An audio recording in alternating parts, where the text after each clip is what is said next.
愛媛旅行第2弾は3泊したそれぞれのホテルのお部屋と朝食、そして松山市のご飯どころ、さらには観光名所をご案内いたします。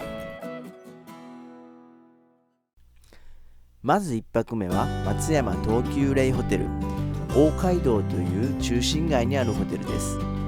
エスカレーターを上がった2階にフロントと朝食会場のレストランがあります。僕が泊まった部屋は5階、ブルーを基調にした廊下が非常に綺麗でした。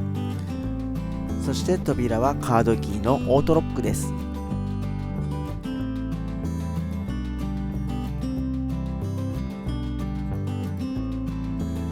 僕が泊まった部屋はシングル2ベッドのツイン、他にもいろんなタイプのお部屋があるようです。お部屋からの眺めはまあ普通の街並みです。室内には大きなテレビと冷蔵庫、そして電気ポットがあります。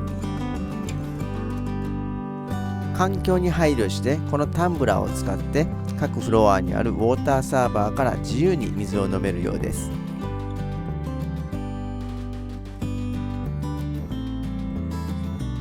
お風呂とトイレはよくあるユニットバスなんですが、まだ新しいのか非常に綺麗でした。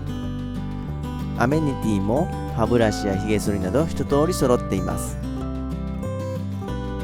そしてお楽しみの朝食ですが、この日はマラソン当日ということもあって30分以上並んでようやくレストランに入ることができました。すごく人が多くてゆっくり撮影はできなかったんですけども、しまなみソーセージやじゃこ天、鯛めしなどなど地元のものがたくさん並んでいました。フルーツにサラダ、飲み物、ヨーグルトにパン、どれも種類がたくさんあって非常に大満足の朝ごはんです。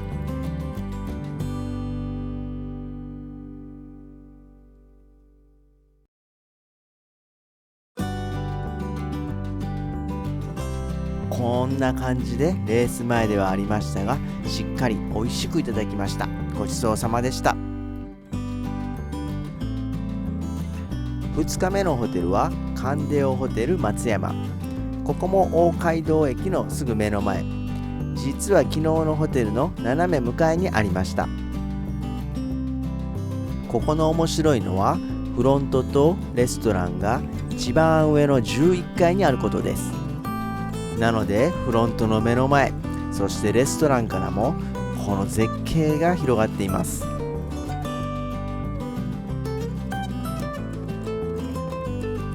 シックな廊下を抜けて今日泊まる部屋へ。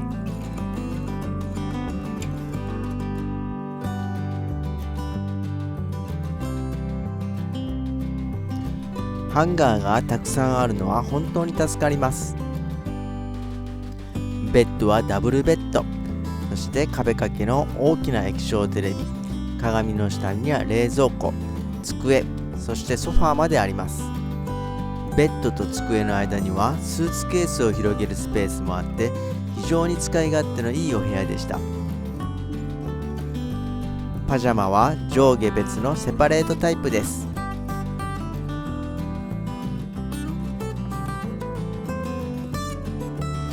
風呂トイレはよくあるユニットタイプなんですけども、このホテルには露天風呂付きの大浴場があります。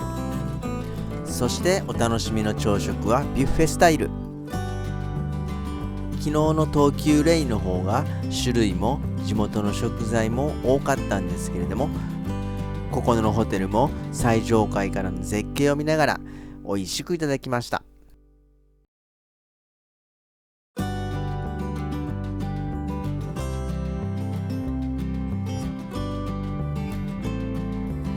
普段はパン1枚しか食べないんですけども、旅行に来るとこんなに食べちゃうんですよね。そして3泊目は道後温泉エリアにある大和屋本店へ。温泉街らしい作りのホテル。お部屋は少し古い感じですけれども、道後温泉本館のすぐ隣にあって立地はすごく便利なところにあります。お部屋はすごくシンプルな作りなんですけども、スーツケースを思いっきり広げれるのが非常に助かります。大きなクローゼットの隣にはユニットバス。ただしここも道後温泉のお湯を引いた大浴場があるので、お風呂はそちらを利用させていただきました。パジャマは浴衣なんですが、サイズが豊富にあるようです。フロント横に設置されている床後、道後温泉本館などの外湯に行く際、自由にお借りできます。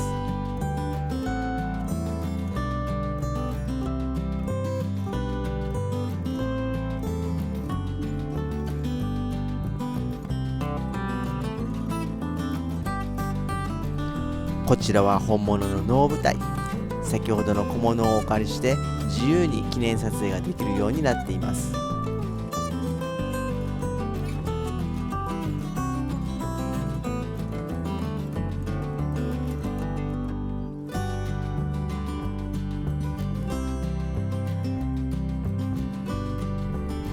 ここは大和屋本店さんの地下にある大浴場前の日本酒バーと駄菓子バーです。本来はたくさんの種類のうまい棒が並んでいるそうなんですが、この日は欠品に伴いいろんな種類の駄菓子が置かれていました。いた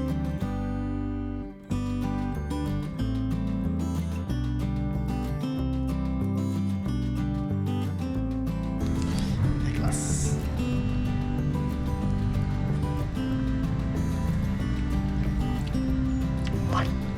そして露天風呂付きの大浴場へ行ってきます。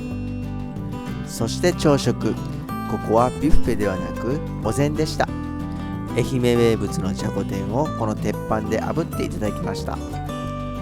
ほとんどが地元食材を使ったメニューで、お品書きを見ながら食べる朝食も非常に美味しかったです。さて、3つのホテルのお部屋と朝食を紹介させていただきましたが、いかがでしたか？続いては松山でいただいたご飯どころを紹介していきましょう。まずは到着日の夜に食べた鯛めし元水さん。ここでみかんジュース3種飲み比べという面白いメニューがあったので頼んでみました。みかん3種味が全然違います。うまい。まずは何それは？これ河内なんだ。これ酸味が強いかも。河内なんだ。グレープフルーツっぽいよ。これ清見？これ清見ってやつ。毎年走ってるのかな。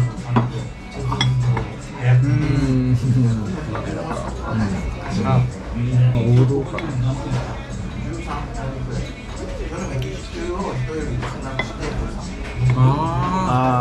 全然違う。こちらも愛媛名物のじゃこ天、宇和島八幡浜松山産だそうです。そしてこちらがメインの宇和島産鯛めし。赤いお皿が天然、白いお皿が養殖の鯛だそうです。沖縄では鯛を食べることがないので、僕も20年ぶりぐらいに鯛を食べました。美味しそうやな。絶対美味しいやん。これ天然でいきます。養殖からいきます。はい。いただきます。はい。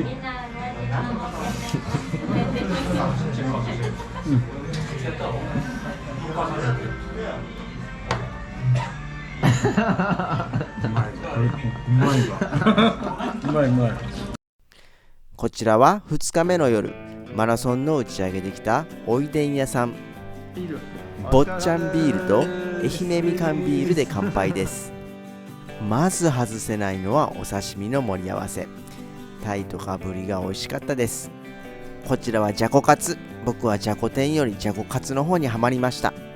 そして白子のポン酢にナマコの酢の物、タイのキムチあえに天ぷら、カツオのたたきとどれも本当に美味しかったです。ごちそうさまでした。2日目のお昼はこちら、朝日さん。鍋焼きうどんが有名なお店で15分ほど並びました。この入れ物がまた可愛いですよね。僕は卵付きを注文。少し甘めのお出汁がとても美味しかったです。こちらは道後温泉街にある道後プリン。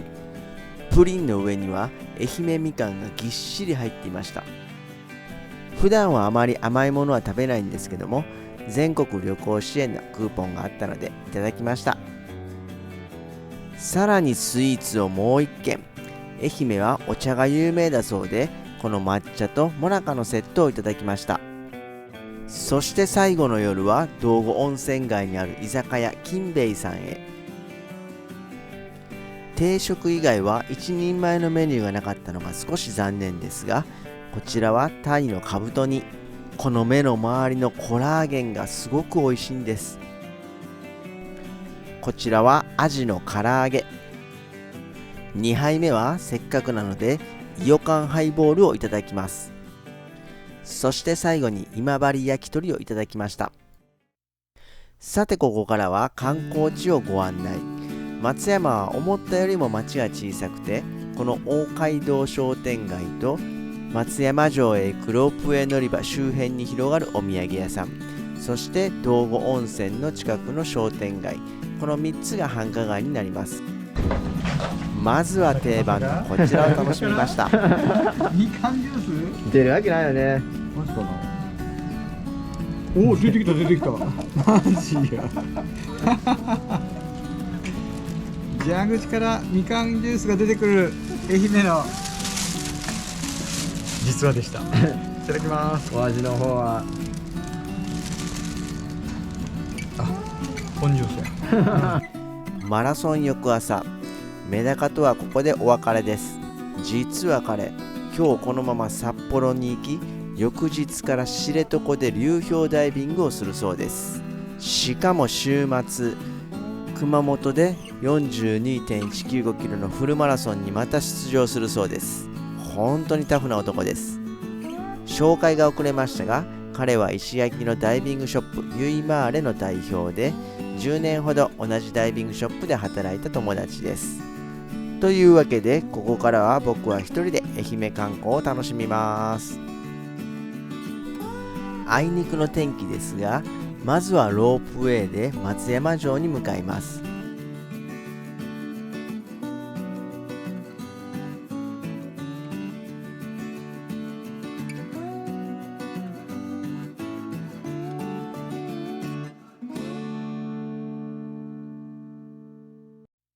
こういうのに男心がくすぶられますが、僕がハマったのはこちら。当時の大工がいたずら書きをしたという似顔絵が残ってるんです。そしてこの急な階段を登っていくと天守閣に到着です。マラソン翌日、筋肉痛の体にはちょっと厳しい松山城でした。こちらはロープウェイ乗り場周辺のちょっとした繁華街。ここでお土産探し。愛媛だけにみかん関係のものが多かったです。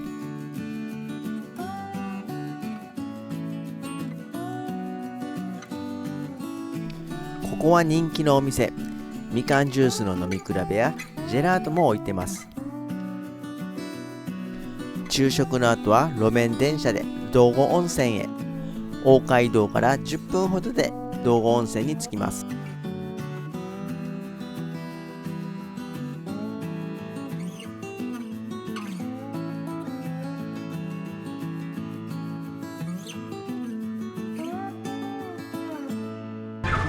道後温泉駅前にある坊ちゃんからくり時計、0分ちょうどになると動き始めます。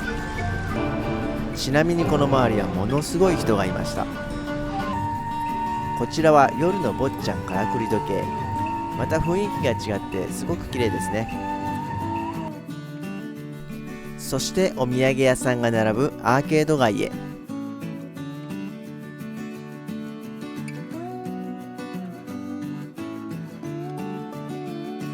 さらに時間もあったので15分ほど歩いて石手神社にも行ってきました。この135段の階段の先にある伊佐庭神社にも行ってきました。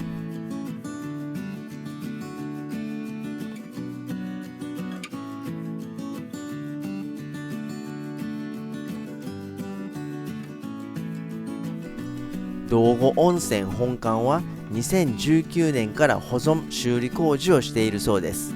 そして運よく本館霊の湯に入ることができました。早く行かないとその日の整理券はすぐに売り切れているそうです。快晴の翌朝、空港までのリムジンバスを待っている間に駅前で最後の足湯を楽しみました。